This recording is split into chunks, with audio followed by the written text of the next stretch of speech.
ప్రియమైన దేవుని ప్రజలారా, ఈ క్రిస్మస్ రాగానే, క్రిస్మస్ నెల ప్రారంభం కాగానే ప్రపంచమంతా కూడా ఒక విధమైన సంతోషాన్ని, ఒక విధమైన ఆనందాన్ని అనుభవిస్తుందన్న సంగతి మీ అందరికీ తెలియంది కాదు. ప్రపంచంలో అందరూ కూడా క్రిస్మస్ దినాన్ని పురస్కరించుకుని లేదా క్రిస్మస్ నెలలో చాలా హ్యాపీగా, చాలా సంతోషంగా ఉంటారు. అందరికీ కూడా విషెస్ చెప్పుకుంటారు. డిసెంబర్ 1వ తారీఖు నుండి, అంటే డిసెంబర్ 1వ తారీఖు నుంచి దాదాపుగా 31వ తారీఖు వరకు, డిసెంబర్ 1 నుండి దాదాపుగా 31 వరకు సంఘాల్లో కానీ లేదా విశ్వాసుల్లో కానీ లేకపోతే సేవకుల్లో కానీ ఖాళీ లేకుండా ఆ కోలాహలం అలా కనబడుతూనే ఉంటుంది ఆ కోలాహలం. ఈ సంఘం నుండి మరో సంఘానికి వీళ్ళందరూ వెళ్తూ ఉంటారు, ఆ సంఘం నుంచి ఈ సంఘానికి అందరూ వస్తూ ఉంటారు. చక్కగా అందరూ కూడా ఈ నెలలో ఒకరికొకరు శుభాకాంక్షలు చెప్పుకుంటూ, ఒకరి ఆనందంలో మరొకరు పాలిభాగం తీసుకుంటూ సంఘాలు కళకళలాడిపోతాయి. మామూలుగా కాదు. లైటింగ్ పెడతాం, క్యారల్స్ ఉంటాయి, ముఖ్యంగా డ్యాన్సులు ఉంటాయి, ఇంకా స్కిట్లు ఉంటాయి, చక్కటి భోజనాలు ఉంటాయి, అలంకరణ ఉంటుంది. ఇవేవి కాకుండా మనకు మళ్ళీ కొత్త బట్టలు ఉంటాయి, చక్కగా కొత్త కొత్త ఆర్నమెంట్స్ ఉంటాయి. కొంతమందికి అయితే సెంటిమెంట్లు ఉంటాయి. ప్రతి క్రిస్మస్కి ఏదో కొత్త వస్తువు ఇంట్లోకి రావాలట. ఒక ఆయన చెప్తున్నాడు, ప్రతి క్రిస్మస్కి ఏదో కొత్త వస్తువు రావాలట ఇంట్లోకి. అది ఆయన సెంటిమెంట్ ఎట. లాస్ట్ ఇయర్ కారు కొన్నాను బ్రదర్, అంతకు ముందేమో ఫ్రిడ్జ్ కొన్నాను బ్రదర్, అంతకు ముందేమో పెద్ద టీవీ కొన్నాను బ్రదర్, ఈరేమో ఎదుటి కొంటాను బ్రదర్. అంటే క్రిస్మస్ వచ్చిందంటే కొనాలి, ఏదోటి కొనాలి. అది అంటే ఆయన లెక్కలో అదొక సెంటిమెంట్, అదొక ఆశీర్వాదంగా ఫీల్ అవుతాడనమాట ఆయన. అందుకని ప్రతి సంవత్సరం క్రిస్మస్ వచ్చిందంటే ఏదో ఒకటి కొంటాడట. అది వాళ్ళకి సెంటిమెంట్ ఇంకా. సో ఇలా ఆ నెలలో మంచి ఆనందాన్ని, మంచి సంతోషాన్ని అనుభవించడానికి నెలలో అందరూ కూడా చాలా హ్యాపీగా ఫీల్ అవుతుంటారు, చాలా హ్యాపీగా ఉంటారు. ప్రియులరా, ఒక విషయం మీరు ఆలోచించండి. ఈ నెలలో ప్రభువులో ఆనందిస్తున్నారు, ఈ నెలలో ప్రభువును బట్టి ఆనందిస్తున్నారు, ఈ నెలలో ప్రభువును బట్టి సంతోషిస్తున్నారు, ఈ నెలలో ప్రభువును బట్టి ఉల్లసిస్తున్నారు, ఉత్సాహధ్వని చేస్తున్నారు. మంచిదే. కానీ ఆనందానికి డెఫినేషన్ ఏంటి? ఆనందానికి డెఫినేషన్ ఏంటి? ఆనందం అనేది ఎలా ఉంటుంది? ఆనందం అనేది ఇలాంటి కొలతలు కలిగి ఉంటుంది, లేదా ఈ విధమైన భావజాలంతో దాన్ని మనం వర్ణించవచ్చు, దీన్ని ఆనందం అని చెప్పొచ్చు అని అనడానికి లోకములో నుండి వేరైపోయిన క్రైస్తవులు. ఎక్కడి నుంచి వేరైపోయారు? మనం ఎక్కడి నుంచి వేరైపోయాం చెప్పండి అందరూ కూడా. మీరు లోకమునకు వేరై ఎక్కడికి వచ్చారు? క్రీస్తులోనికి. స్టార్టింగ్ స్టేజ్లోనే మూర్ఖులకు ఈ తరము వారికి వేరై మీరు ఎక్కడికి రావాలన్నాడు? రక్షణలోనికి ప్రవేశించాలి, లేదా రక్షణలోనికి రావాలి. మనం స్టార్టింగ్లోనే లోకానికి వేరైపోయాం. లోకానికి వేరయ్యాము అంటే లోకం వెళ్ళే దారిలో నుండి దేవుడు నడిపించే దారిలోనికి వచ్చామన్నది సత్యం. క్లియర్ కదా? అది క్లియరేనా? లోకం వెళ్ళే దారిలో నుండి, ఆ చీకటి మార్గంలో నుండి ఎక్కడికి వచ్చాం? మనం వెలుగులోనికి వచ్చాం. అది కూడా మనకి పేతురు గారి పత్రిక రాస్తూ చాలా క్లియర్గా చెప్పేశారు. ఆయన కూడా ఏమంటారంటే, మిమ్మును చీకటిలో నుండి ఆశ్చర్యకరమైన తన వెలుగులోనికి ఒక ఆయన పిలిచాడు. ఆయనే our saviour lord Jesus Christ. ఆశ్చర్యకరమైన వెలుగులోనికి ఒక ఆయన మిమ్మల్ని ఏం చేశాడు? పిలిచాడు. అలా పిలిచిన వాని గుణాతిశయములు ప్రచురము చేయు నిమిత్తము ఏర్పరచబడిన వంశం, రాజులైన యాజక సమూహం. ఇది మనకి తెలిసినటువంటి బేసిక్ పాయింట్. ప్రతి క్రైస్తవుడికి బేసిక్ పాయింట్స్ తెలుసు, తెలియని వారు ఎవరు లేరు. రైట్.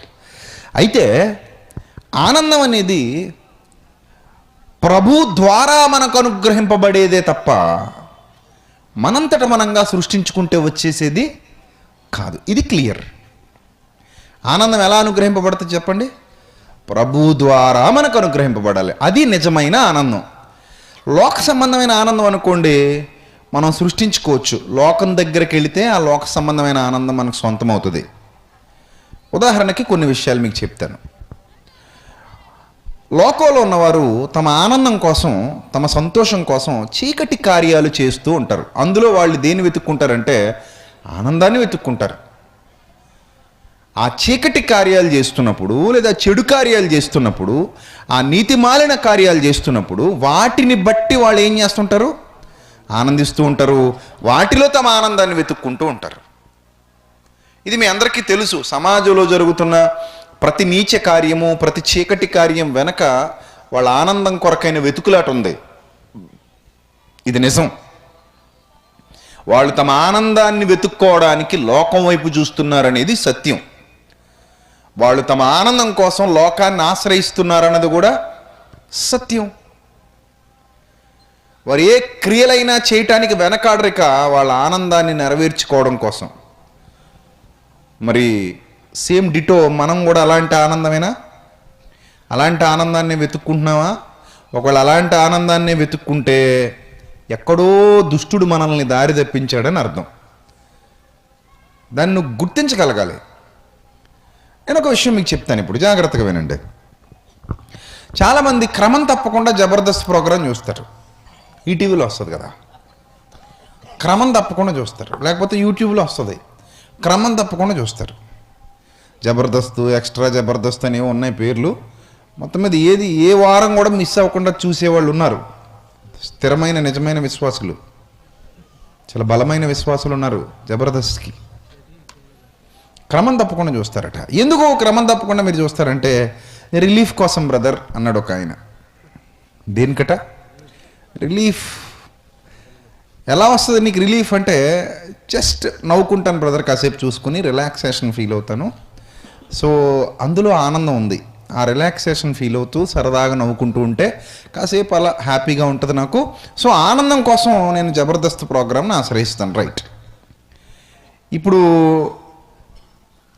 క్రైస్తవ్యంలోకి వచ్చేసాం. క్రైస్తవ్యంలోకి వచ్చేసిన తర్వాత క్రిస్మస్ అని ఒక ప్రోగ్రాం పెట్టుకున్నాం. మనం కూడా పెట్టుకున్నప్పుడు వచ్చిన విశ్వాసులకి ఏమనిపించిందంటే, అవును పండగ కదా ఇది, అవును పండగలో ఎంటర్టైన్మెంట్ ఉండాలి కదా, కరెక్టే ఉండాలి. ఏం చేద్దాం మరి? ఏం చేద్దామంటే వాళ్ళని రప్పిద్దామా? జబర్దస్త్లో యాక్ట్ చేసే యాక్టర్స్ని రప్పిద్దాం? బాగోదు. వాళ్ళని తీసుకొస్తే సభ్య సమాజం అంటే క్రైస్తవ సమాజం ముఖ్యంగా ఒప్పుకోకపోయినా ఒప్పుకోనట్టు ఉంటారు. కాబట్టి లోపల ఒకవేళ హ్యాపీగా ఫీల్ అయినా పైకి మాత్రం ఏం చేస్తారు? అభ్యంతరం చెప్తారు. కాబట్టి అలా వద్దు. మరి ఏం చేద్దాం అంటే, కొందరు ఒప్పుకున్నా కొందరు వ్యతిరేకించే వాళ్ళు ఉంటారు కాబట్టి వాళ్ళు వద్దు. సరే మరి ఏం చేద్దాం అంటే నాకేం అర్థం కావట్లేదు. ఏదో ఒకటి నువ్వే సలహా చెప్పాలి. పని చేద్దాం. ఏంటది? ఆ జబర్దస్త్ యాక్టర్స్ని మన సంఘంలో నుంచి బయటికి తీసుకొద్దాం. మన దగ్గర లేరా సకల కళా వల్లభులు? మనం ఏమైనా తీసిపోయామా? మనం తక్కువ తిన్నామా? సో మన దగ్గర కూడా ఉన్నారు కదా నవరస నటన సార్వభౌములు. వాళ్ళని లేపుదాం. ఓ మంచి ఆలోచన, చాలా బాగుంది సహోదరుడా నీ ఆలోచన. రైట్. మరి ఇప్పుడు ఏం చేద్దాం? ప్రోగ్రామ్ ఎలా ప్లాన్ చేద్దాం అంటే, అందులో కొంత ఎంటర్టైన్మెంట్ ఉండాలి. ఎంటర్టైన్మెంట్ అంటే డైలాగులు ఎవరు రాస్తారు? మరి నువ్వు రాయి. స్క్రిప్ట్ ఎవరు ప్రిపేర్ చేస్తారు? నువ్వు ప్రిపేర్ చేయి. సో కామెడీ ఎలా ఉండాలంటే, ఎలా ఉండాలి నాకు అర్థం కావట్లేదు. ఒకసారి యూట్యూబ్లోకి వెళ్ళి జబర్దస్త్ చూడు. దాన్నే పరిశుద్ధ జబర్దస్త్గా మార్చు. ఆ జబర్దస్త్ చూడు, తప్పలేదు. దాన్ని ఎలా మార్చాలి ఇప్పుడు నువ్వు? పరిశుద్ధ జబర్దస్త్గా మార్చు. ఆ పరిశుద్ధ జబర్దస్త్గా మార్చి ఇక్కడ స్క్రిప్ట్ తయారు చేయి. నీట్గా తయారు చేసి ప్రోగ్రాం మొత్తం ఎంటర్టైన్మెంట్ కింద ఉన్న వాళ్ళ పొట్టలు చెక్కలైపోవాలి. పక్క నవ్వుతూనే ఉండాలి. వాక్యం చెప్పమంటారా అంటే షటప్, ముందు ఇది కంటిన్యూ చేయండి.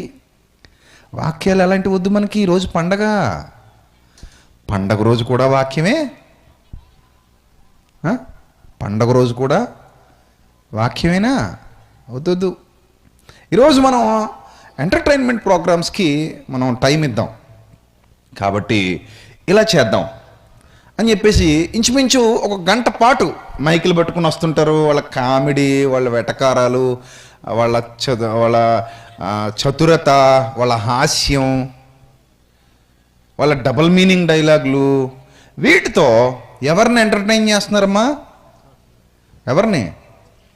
ఎవరినో విశ్వాసుల్ని. ఎవరిని విశ్వాసుల్ని. ఎక్కడి నుంచి వచ్చిన విశ్వాసులు వీళ్ళు? చీకటిలో నుండి ఆశ్చర్యకరమైన వెలుగులోనికి వచ్చినటువంటి విశ్వాసులు. ఈ ఆశ్చర్యకరమైన వెలుగులో ఆనందం దొరకలేదు వీళ్ళకి. మరలా ఆ చీకటికే పెయింట్ వేసి తీసుకొచ్చారు స్టేజ్ మీదకి. ఏ పెయింట్ వేశారు? వైట్ పెయింట్ వేశారు. నల్లకి కనబడితే బాగోదని పరిశుద్ధ జబర్దస్త్ అన్నాను. అందుకే చిన్నప్పుడు పెద్దలో సామె చెప్పేవారు, కాకట ఒక పొయ్యిలోనికి వెళ్ళి ఆరిపోయిన పొయ్యే, వెలుబూడిది ఉండేది కదా. ఇదివరకు పిడకల పొయ్యిలు ఉండేవి కదా.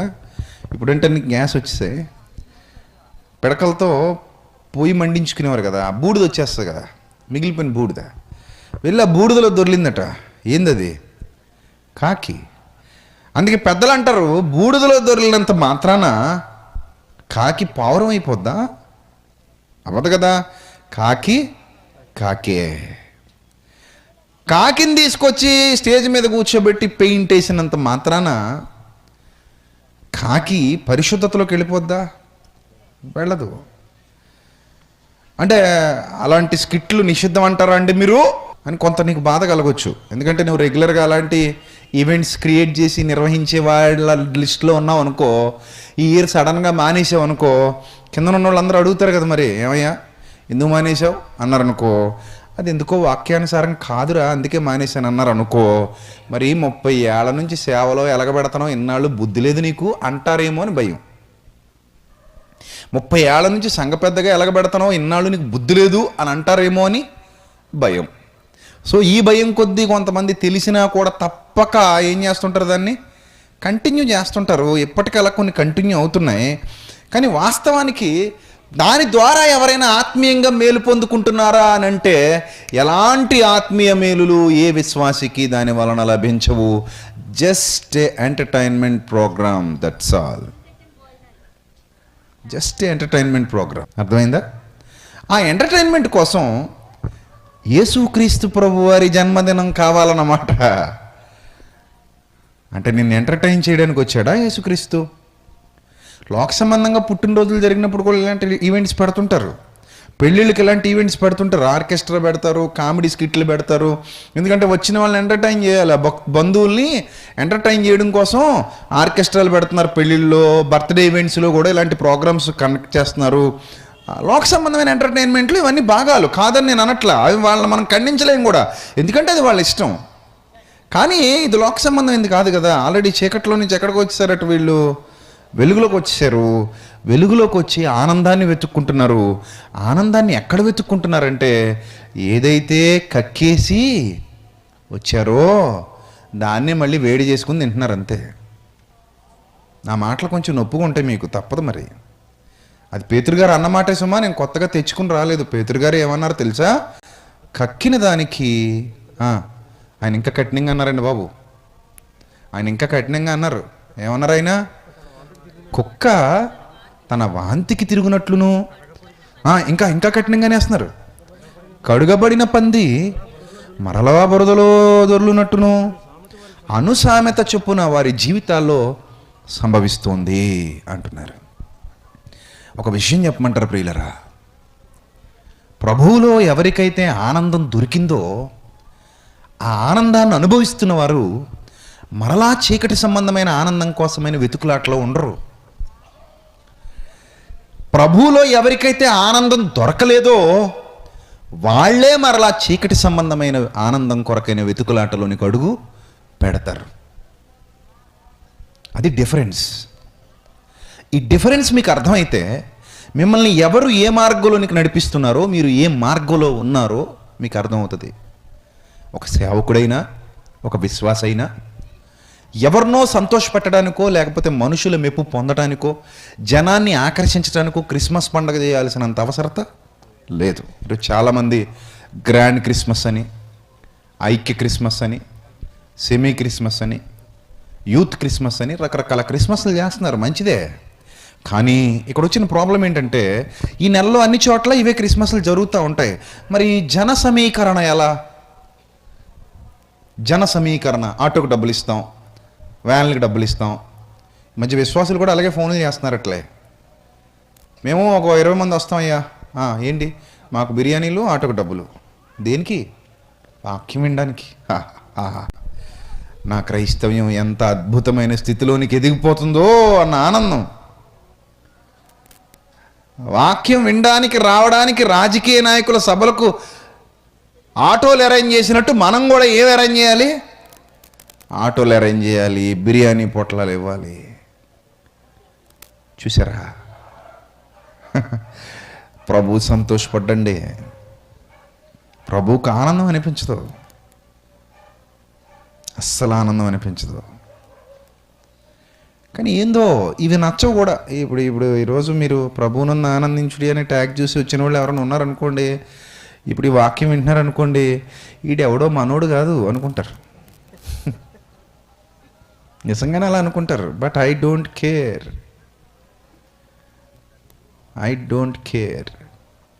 మనుష్యులను సంతోషపెట్టువాడనైతినా,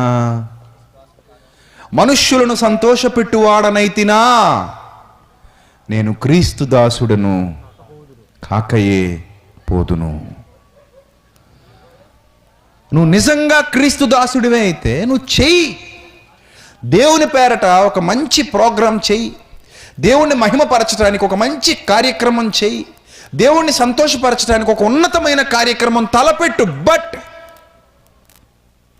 నీకు కొన్ని ఆజ్ఞలున్నాయి, వాటిని మీరి చేస్తే దేవుడు ఆనందపడ్డు. ఆయన కొన్ని షరతులు విధించాడు, ఆ షరతుల ప్రకారంగానే ఆయనను మహిమపరిచే కార్యక్రమాలు జరగాలి తప్ప నీ సొంత ఉద్దేశాల ప్రకారంగా ఏదో చేద్దాం అనుకుంటే ఆయన హ్యాపీ ఫీల్ అవడు, ఆయన హ్యాపీగా ఉండలేడు. మీరు ఆలోచించండి. ఈ కార్యక్రమం చేసేటప్పుడు వాళ్ళకి ఏమనిపిస్తుంది అంటే చాలా పెద్ద కార్యక్రమం పెట్టుకున్నాం, సో ఏం చేయాలి? అందుకే క్యారల్స్ మీరు ఆ పేపర్ మీద రాస్తారు చూడండి. ముఖ్యంగా పెద్ద పెద్ద సేవకులను చెప్పుకుంటున్న వారు ఆ జన సమీకరణ కోసం ఇలాంటి పదాలు వాడుతూ ఉంటారు. అద్భుతమైన స్కిట్స్ అని రాస్తారు. అద్భుతమైన స్కిట్స్, ఆకర్షణీయమైన డ్యాన్స్ షో,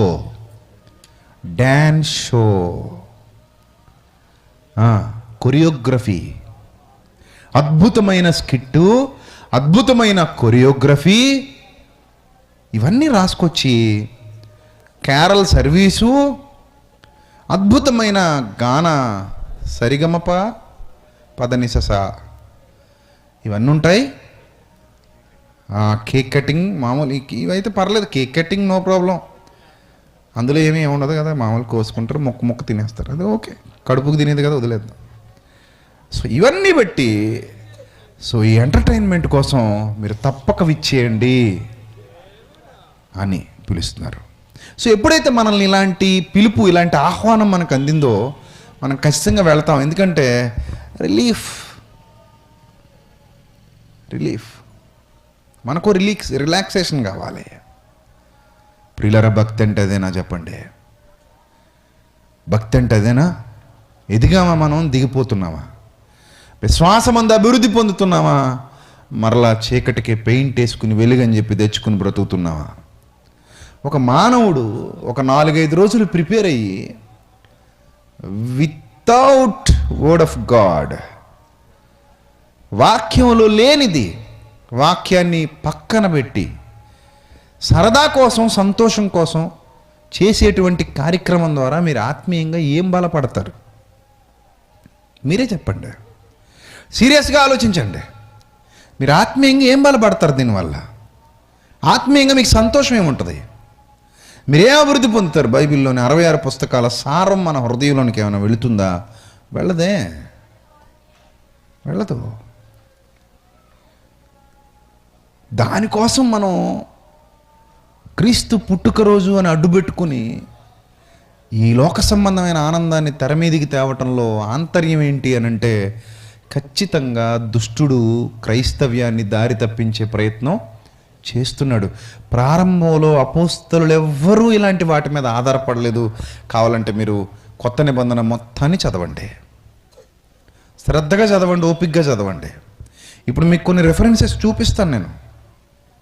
ప్రభువులో ఉన్న ఆనందం, ప్రభువునందు వారు పొందుకున్న ఆనందం ఎట్టిదో మనకు అర్థమైతే నువ్వు నిజంగా విశ్వాసివి కాదా అనే విషయంలో నీకు ఒక స్పష్టత ఏర్పడుతుంది. ప్రియులారా, మిమ్మల్ని బాగు చేయాలన్నదే మా తాపత్రయం. మీ ఆనందానికి అడ్డుకట్టలు వేయటానికి ఇక్కడ నిలబడలేదు నేను. మీరు ఆనందించండి, కానీ ఒక ప్రాపర్ వేలో వెళ్ళండి. మీరు సంతోషించండి, గంతులు వేయండి. బట్ ఈ చీకటి సంబంధమైన సంతోషాన్ని తెర మీదకి తేవటం కాదు, ఈ చీకటి సంబంధమైన కల్పితమైన ఆనందాన్ని తెర మీదకి తెచ్చుకోవటం కాదు, దాన్ని బట్టి హ్యాపీగా ఫీల్ అవుతున్నానని నిన్ను నువ్వు భ్రమకు గురి చేసుకోవడం కాదు. భ్రమలేని ఆనందం కావాలి, పవిత్రమైన ఆనందం కావాలి, పరిశుద్ధమైన ఆనందం కావాలి. అది ప్రభువు వలన, పరిశుద్ధాత్మ వలన కలిగే ఆనందమై ఉండాలి. దాన్ని మీరు గుర్తించగలగాలి. మిమ్మల్ని అక్కడి వరకు నడిపించటమే ఈ సభ యొక్క ముఖ్య ఉద్దేశం. అంతే తప్ప మిమ్మల్ని చూసి తట్టుకోలేకో, కుళ్ళిపోయో, అసూయపడిపోయో, లేదా మీరు బాగుపడుతుంటే చూడలేక బాధపడిపోయో చెప్పే ప్రసంగం కాదు సుమా ఇది. దయచేసి మీరు గ్రహించండి. దారి తప్పి మనం ప్రభువు పేరట ఏదో చేస్తున్నాం అనుకుంటే దానివల్ల మనకి ఎలాంటి ప్రయోజనం చేకూరదు, దానివల్ల మనకి ఎలాంటి లాభాలు రావు. ప్రియులరా, ఇది సత్యం. లోకంలో డ్యాన్సులు ఉన్నాయి, మనం కూడా అవే డ్యాన్సులు తెచ్చిపెట్టుకున్నాం. మన గుంటూరులో అయితే స్టేజ్ మొత్తం నీళ్లతో నింపేశారండి. కింద నల్లటి, అది ఏమంటారు, అది తార్బల్ అంటారు కదా, నల్లగా ఉంటుంది. అంటే లారీల పైన సరుకు తడిచిపోకుండా వర్షానికి వేస్తారు కదా, ఒక ప్లాస్టిక్ కవర్లా ఉంటుంది, నల్లగా నున్నగా ఉంటుంది. దాంతో మొత్తం వేదిక అంతా అలంకరించేశారు అందంగా, బ్లాక్ కలర్. దాని మీద చుట్టూ ఇటుకలతో అనుకుంటా గట్టులా కట్టారు, వాటర్ బయటికి పోకుండా కట్టి అందులో చక్కగా వాటర్ పోసేశారు.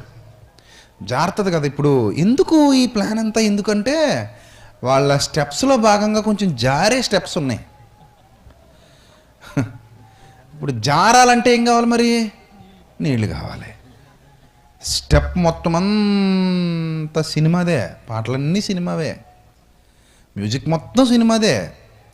మధ్యలో అక్కడక్కడ వెతుక్కోవాలి, హల్లెలూయా అని వినపడుతుంటుంది మనకి. ఎక్కడో జీసస్ అంటుంటే ఎక్కడో మనకు అలా అలా ఎక్కడో వెతుక్కోవాలి జీసస్ అన్న పదం అందులో. ఎందుకంటే మరి పాప్ మ్యూజిక్ కదా, ర్యాప్, పాపు, టాప్ ఎగిరిపోతుంటుంది. అందులో ఎక్కడో జీసస్ అన్న పదం ఉందా ఉందా ఉందా ఉందా దొరికిందో ఇక్కడ పడింది, ఒకటి ఇక్కడ పడింది అనుకోవాలంతే మనం. ఎంత ఆత్మీయత, చాలా ఆత్మీయత కదా. అది పాట వినగానే అందరూ కూడా ఆహా ప్రభు, ఆ బ్రతికితే నీ కోసం బ్రతకాలి, నా మట్టుకైతే బ్రతుకుడు క్రీస్తు, చావైతే లాభం అనుకునేంత విశ్వాసం వచ్చేస్తుంది అనమాట ఆ పాట వినేసరికి. అంతే కదా, అంతేనా?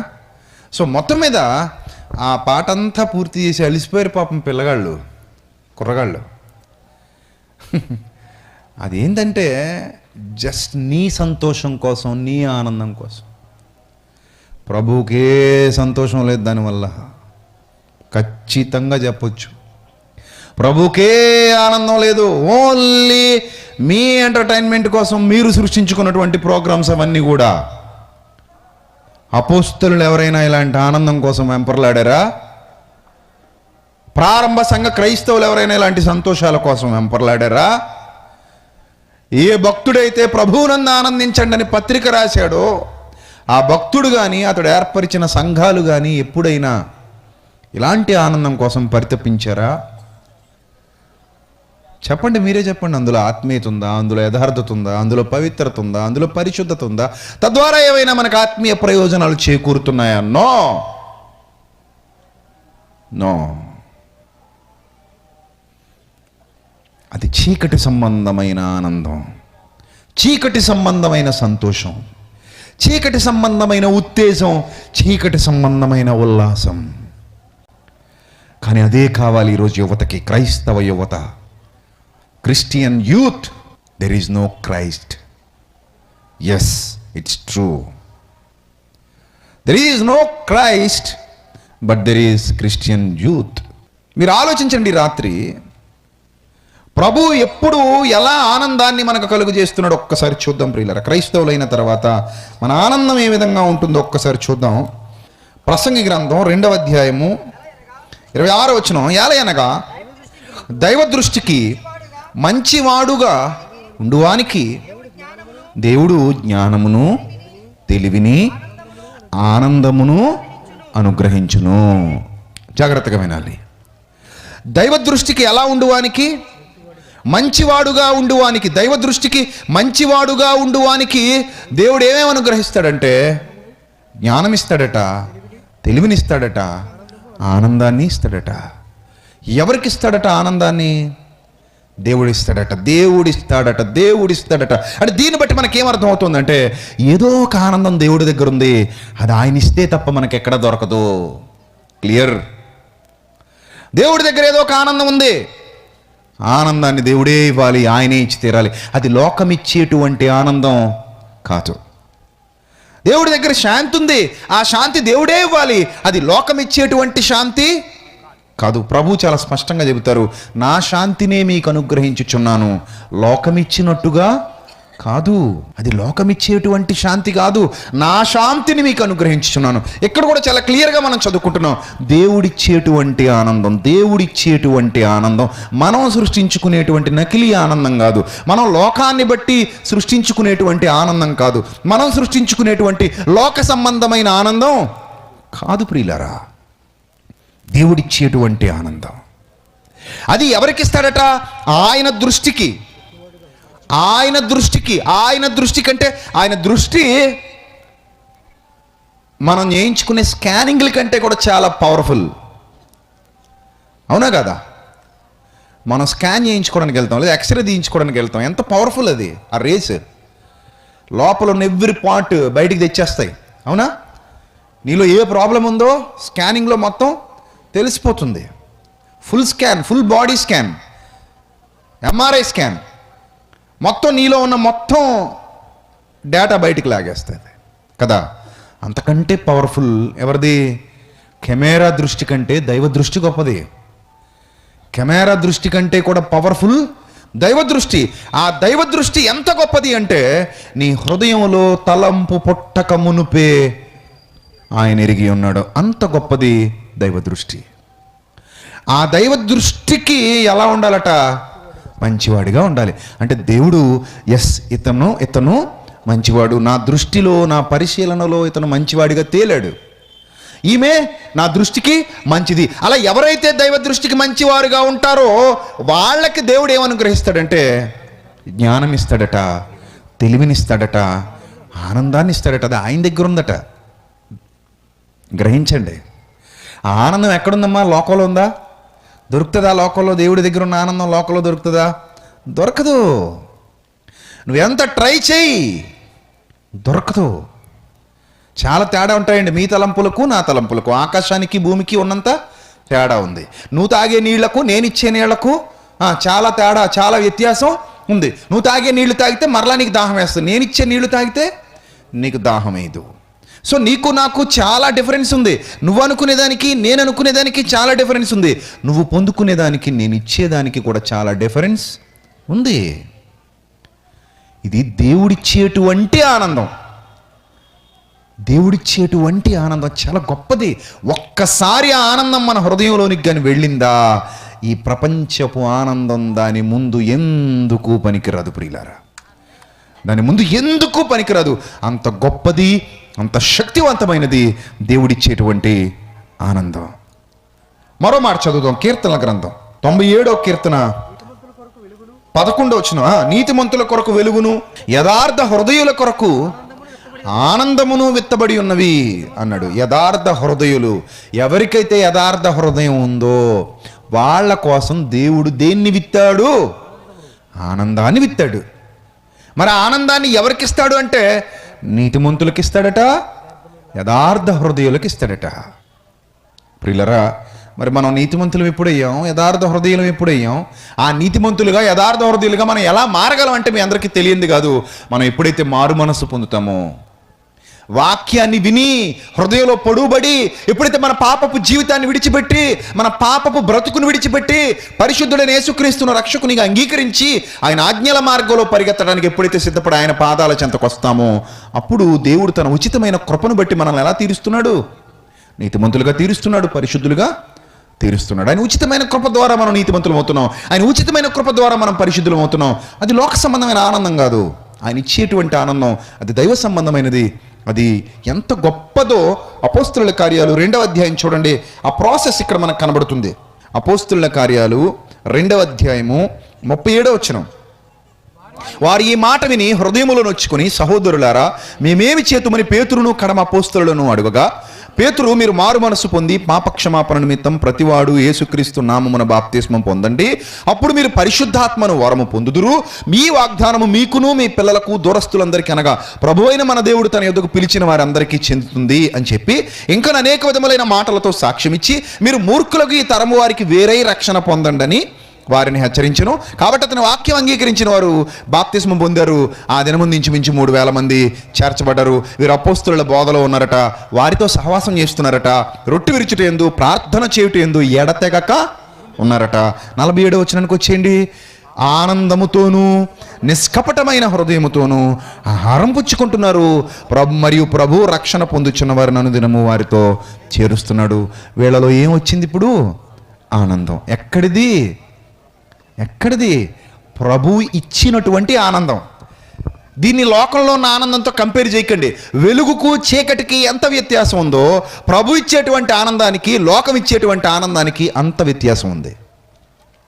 ఒక్కసారి ప్రభు ఇచ్చేటువంటి ఆనందాన్ని కానీ రుచి చూసామా, ప్రభువులో ఆనందించడం అంటే ఏంటో మనకు అర్థమైందా, ఇక లోక ఆనందం దాని ముందు ఎందుకు పనికిరాదు, అసహ్యంగా అనిపిస్తుంది.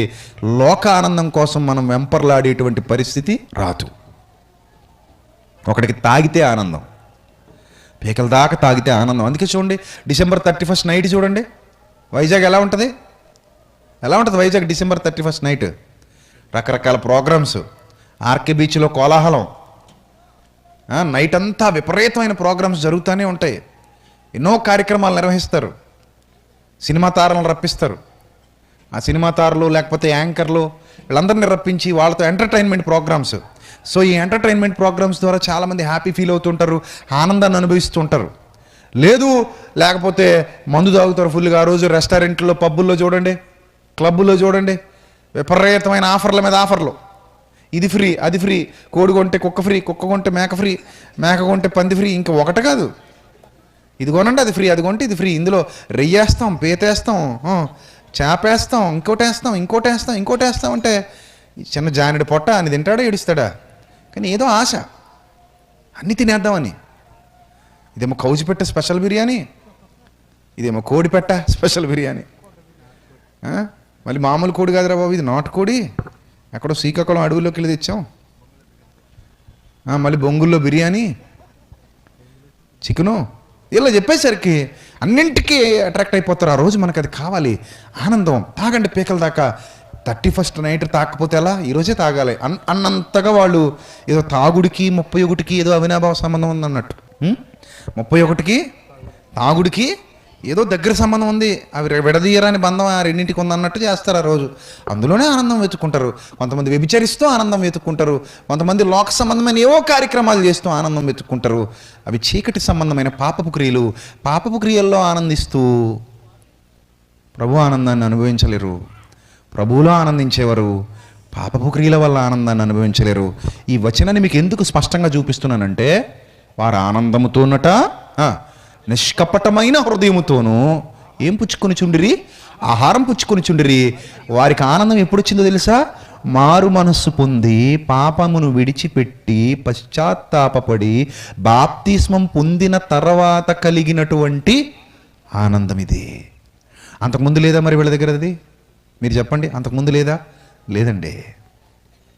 ఒక మనిషి హృదయం ఎప్పుడైతే బద్దలవుతుందో, ఒక మనిషి హృదయం ఎప్పుడైతే దేవుని పాదాల చెంత కుమ్మరింపబడుతుందో, ఒక మనిషి హృదయంలోనికి ఎప్పుడైతే దేవునికి ఆహ్వానం పలుకుతాడో, ఒక మనిషి ఎప్పుడైతే దేవునితో సహవాసం చేయడం ప్రారంభిస్తాడో, ఆ రోజే ఒక అద్భుతమైన ఆనందం అతని సొంతం అవుతుంది. అది ఎవరు దొంగిలించుకుపోలేని ఆనందం, అది ఎవరు కొట్టుకుపోలేని ఆనందం, అది ఎవరు తీసుకుపోలేని ఆనందం. ఆ ఆనందం వర్ణనాతీతమైనది, వర్ణింప సఖ్యము కానిది. వారి జీవితాల్లో అదే కనబడుతుంది. ఆనందంతో ఉన్నారు, నిష్కపటమైన హృదయంతో ఉన్నారు, అపోస్తలులతో సహవాసం చేస్తున్నారు, ప్రార్థనా జీవితం కలిగి ఉన్నారు. ఆ మరపురాని అపూర్వమైన అనిర్వచనీయమైన అనుభూతిని వాళ్ళు తమ సొంతం చేసుకున్నారు. అది దేవుడిచ్చినటువంటి గొప్పదైన శాంతి, దేవుడిచ్చినటువంటి గొప్పదైన ఆనందం. వాళ్ళ దగ్గర కార్లు లేవు, మేడలు లేవు, మిద్దెలు లేవు, ఆస్తులు లేవు, అంతస్తులు లేవు. వాళ్ళకి లోకం మీద ఏ వ్యామోహం కలగట్లేదు. కానీ ప్రభువు వాళ్ళ హృదయాలలో నింపుతున్న ఆ సంతోషం, ఆ ఆనందం, ఆ హ్యాపీనెస్, ఎవర్ లాస్టింగ్ హ్యాపీనెస్, అది ఎంతో బ్యూటిఫుల్గా ఉంది. ఆ స్వచ్ఛత వాళ్ళు అనుభవిస్తున్నారు, ఆ సంతోషం వాళ్ళు అనుభవిస్తున్నారు, ఆనందం వాళ్ళు అనుభవిస్తున్నారు. అది ప్రభువు మాత్రమే ఇచ్చేటువంటి ఆనందం. అది కావాలి అంటే ఖచ్చితంగా నీ బండ హృదయం బద్దలు కొట్టబడి, నీ కఠిన హృదయం కరిగించబడి, ప్రభు పాదాల చెంత నీ హృదయం కుమ్మరింపబడి, ఎప్పుడైతే ఆయన మార్గాలను నువ్వు ఇష్టపడి నీ హృదయంలోనికి ఆయన ఆహ్వానిస్తావో, అప్పుడు ఒక వాగ్దానం చేశాడు దేవుడు. ఆ వాగ్దానం ఏంటో తెలుసా? పరిశుద్ధాత్మను మీకు అనుగ్రహిస్తానన్నాడు. మారు మనస్సు పొంది బాప్తిస్మం పొందిన ప్రతివాడు పరిశుద్ధాత్మ సహవాసంలోనికి వెళ్ళిపోతాడు. దానికి మళ్ళీ ప్రత్యేకంగా ఎగ్జామ్ రాయాల్సిన అవసరం లేదు. అర్థమవుతుందా? ప్రత్యేకంగా ఎగ్జామ్స్ ఉండవు. ఎప్పుడైతే మారు మనస్సు పొంది పశ్చాత్తప్త హృదయంతో ప్రభువు పాదాల చెంతకొచ్చి, ప్రభువా నన్ను కనికరించమని ప్రాధేయపడుతూ ఎప్పుడైతే నూతన జన్మ పొందటానికి ఇష్టపడతావో, అప్పటి నుండే పరిశుద్ధాత్మ సహవాసంలోనికి నువ్వు వెళ్ళిపోతావు. అప్పుడు ఏం జరుగుతుందో తెలుసా? ఏం జరుగుతుందో తెలుసా? చూడండి బైబిల్లో రోమీలకు రాసిన పత్రిక 14వ అధ్యాయము 17వ వచనం. దేవుని రాజ్యము, దేవుని రాజ్యం అనగా క్రీస్తు సంఘము, ప్రభువు సంఘము, దేవుని సంఘము, సంఘములో సహవాసము. ఎప్పుడైతే మనం బాప్తిస్మం పొందామో ఎక్కడ సభ్యత్వం వచ్చేసింది? మనకి సంఘములోనికి వచ్చేసాం మనం. దేవుని రాజ్యము అనగా సంఘము భోజనమును పానమును కాదు కానీ, భోజనమును పానమును కాదు కానీ. కొంతమందికి మళ్ళీ ఆనందం ఎక్కడ ఉంటుందంటే భోజనం దగ్గర ఉంటుంది. వాళ్ళే చెప్పేస్తుంటారు నిస్సిగ్గుగా, ఏమంటారు? నేను భోజన ప్రియుడినండి అంటారు. ఏ ప్రియుడు? భోజన ప్రియుడు. ఏందో భోజన ప్రియుడట, పాన ప్రియుడట. దేవుని రాజ్యము అంటే సంఘము ఎప్పుడు భోజనాలు పానాలు కాదు నాయన. సంఘం అంటే మేకలు కోసి తినేయడం, కోళ్ళు కోసి తినేయడం, ప్రేమ విందు పేరుతో గొడవలు పెట్టేసుకోవడం, ఓ ముక్క ఆవిడికి ఎక్కువ వేసావు, ముక్క ఆవిడికి తక్కువ వేసావు అని కొట్టుకు చావడం అనుకుంటున్నారా? అది కాదు. నువ్వు తౌడు బియ్యిందే, నువ్వు బస్తా బియ్యమి, నువ్వు వంకాయలదే, నేను సాంబార్ ఇస్తాను, బాగా తిని కొట్టు చేద్దాం. అంతేనా? అది కాదురా నాయనా. దేవుని రాజ్యం అంటే భోజనం కాదు, దేవుని రాజ్యం అంటే పానం కాదు. మరి సంఘం అంటే ఏంటో తెలుసా? నీతియు. సంఘాన్ని ఏలుబడి చేసేది నీతి, నీతియు సమాధానమును. దొరికింది చూడండి ఆన్సర్, దొరికింది చూడండి. పరిశుద్ధాత్మ యందలి ఆనందం. పరిశుద్ధాత్మ యందలి ఆనందం, పరిశుద్ధాత్ముడు అనుగ్రహించేటువంటి ఆనందం. పరిశుద్ధాత్మ వేరు, లౌకికాత్మ వేరు. లౌకికాత్మ అనగా లోకములో ఉన్నటువంటి ఆత్మ, అది దురాత్మ. లోకములో ఉన్నటువంటి ఆత్మ పరిశుద్ధాత్మ ఇచ్చేటువంటి ఆనందాన్ని ఇవ్వలేదు. పరిశుద్ధాత్మ యందలి ఆనందానికి నువ్వు స్టెప్పులు వేయాల్సిన అవసరం లేదు.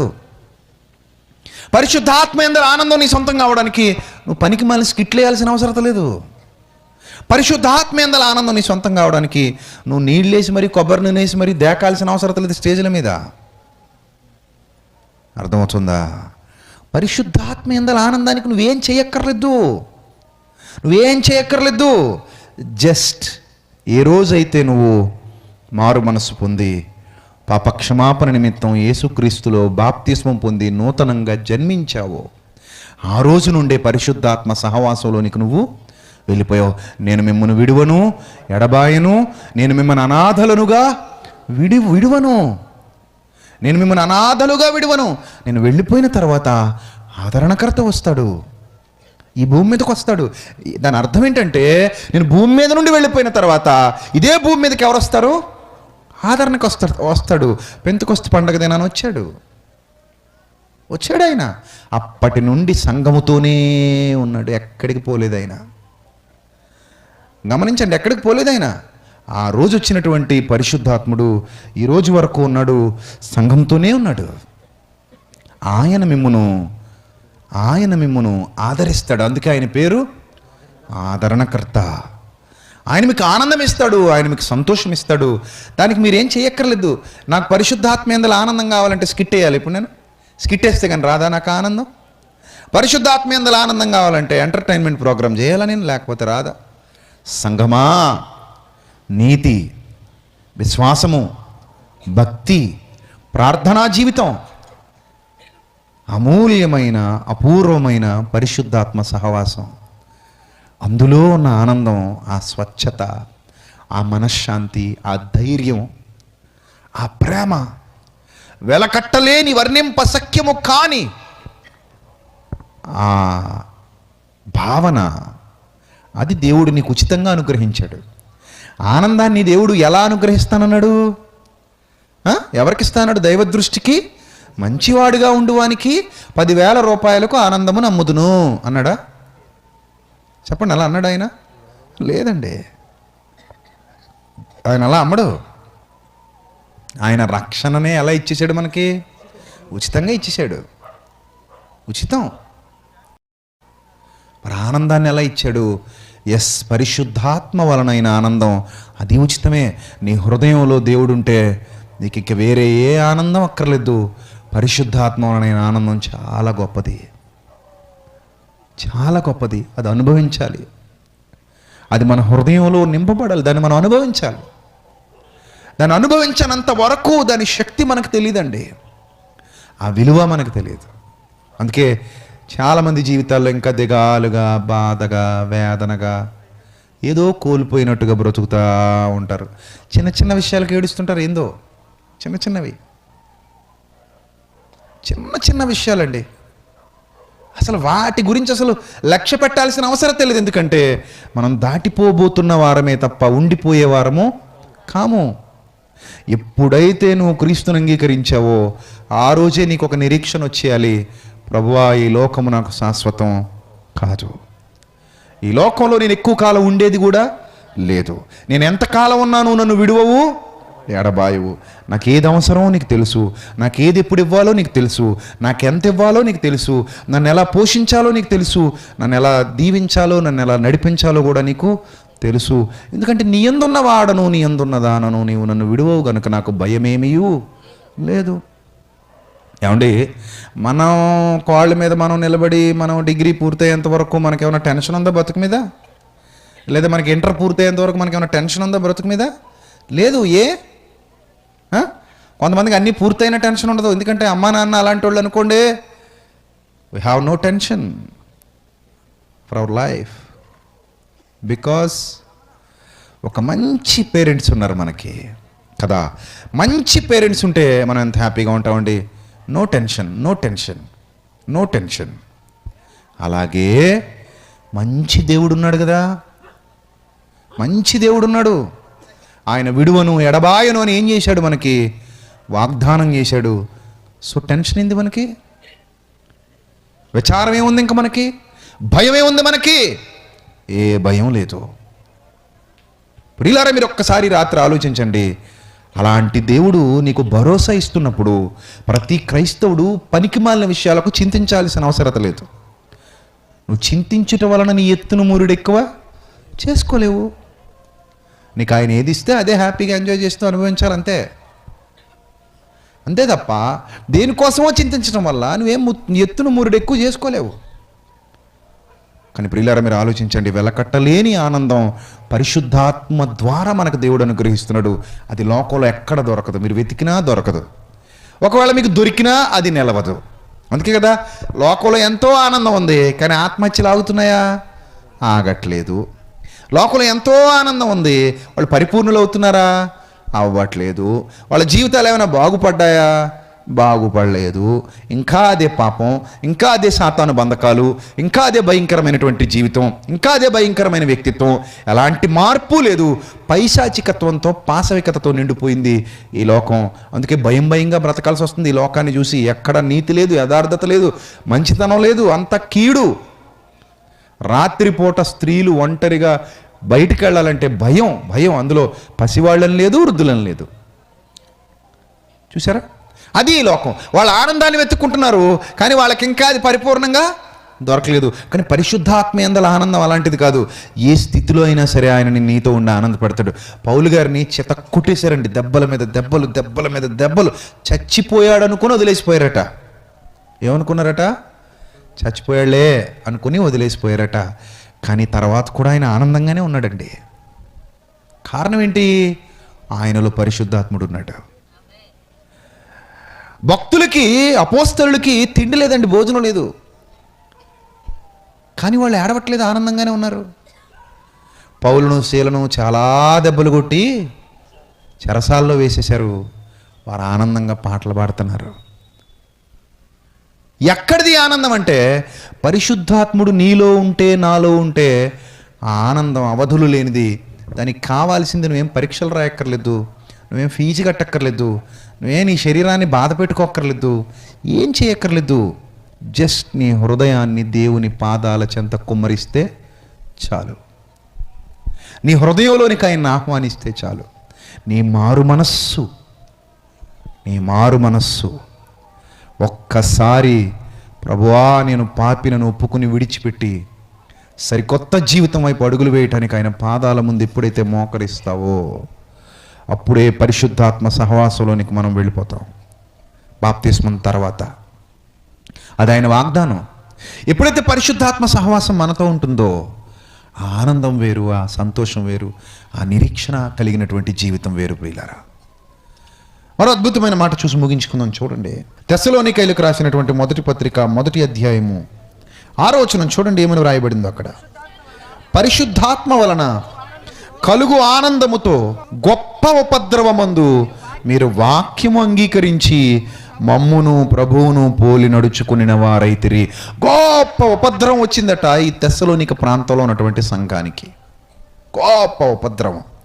ఆ ఉపద్రవంలో దారి తప్పిపోతారేమో, లోకంలో కలిసిపోతారేమో, మోసపోతారేమో, చెడిపోతారేమో అనుకుంటున్నటువంటి టైంలో వాళ్ళు ఎవ్వరూ అలా చేయకుండా ధీరులుగా నిలబడ్డారు, స్థిరులుగా నిలబడ్డారు, యథార్థవంతులుగానే నిలబడ్డారు. దానికి కారణం పరిశుద్ధాత్మ వలనైన ఆనందం. ఉపద్రవంలో కూడా పరిశుద్ధాత్మ వలనైన ఆనందం. చూసారా? వారికి లోకము యోగ్యమైనది కాదు. వారు దేనికి భయపడరు, వారు ఏది కోల్పోయినా బాధపడరు. ఎందుకంటే వారికి జ్ఞానం ఉంది, వివేకం ఉంది, దేవుని తోడుంది, దేవుని సహాయం ఉంది. దేవుడు మమ్మల్ని విడువడు, ఎడబాయుడనే భరోసా ఉంది. పరిశుద్ధాత్మ వలనైన ఆనందం శాశ్వత కాలం ఉంటుంది, లోక సంబంధమైన ఆనందం కొంతకాలమే ఉంటుంది. పరిశుద్ధాత్మ వలనైన ఆనందానికి మనం ఏం క్రియేట్ చేసుకోక్కర్లేదు. సహవాసంలో ఉంటే చాలు, వాక్యంలో ఉంటే చాలు, ప్రార్థనలో ఉంటే చాలు. మనకు అంతకుమించి ఏం అవసరం లేదు. పరిశుద్ధాత్మ వలనైన ఆనందానికి నువ్వు ₹1 ఖర్చు పెట్టక్కర్లేదు. పరిశుద్ధాత్మ వలనైన ఆనందానికి నువ్వేవో ఎంటర్టైన్మెంట్ ప్రోగ్రాములు పెట్టుకోవాల్సిన కర్మ నీకేమీ పట్టలేదు. పరిశుద్ధాత్ముడు నీలో ఉంటే నిత్యము శాంతినిచ్చేవాడు, నిత్యము నిన్ను ఆనందింపజేసేవాడు, నిత్యము నిన్ను సంతోషపరిచేవాడు, నిత్యము నీకు తోడుగా నిన్ను నడిపించేవాడు. మరి అలాంటి ఆనందాన్ని వదులుకొని మరలా చీకటి వైపుకు వెళుతుందంటే ఈరోజు క్రైస్తవ సమాజం ఏమనాలి చెప్పండి? ఏమనాలి?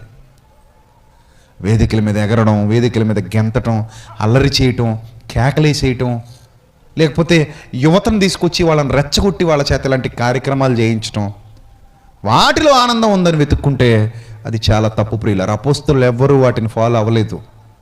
ప్రారంభ సంఘ క్రైస్తవ విశ్వాసులు ఎవరు కూడా వాటిని ఫాలో అవ్వలేదు.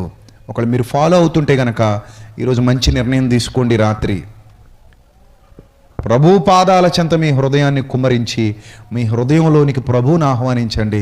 మారు మనసుతో కూడిన భక్తి జీవితాన్ని మొదలుపెట్టండి. యథార్థమైన భక్తి జీవితాన్ని మొదలుపెట్టండి. పవిత్రమైన భక్తి జీవితం వైపు అడుగులు వేయండి. అప్పుడు కలిగే ఆనందాన్ని మీరు సమృద్ధిగా అనుభవించండి. సమృద్ధిగా ఆనందాన్ని అనుభవించండి. సమృద్ధిగా సంతోషాన్ని అనుభవించండి. సమృద్ధిగా ఆ గొప్పతనాన్ని అనుభవించండి.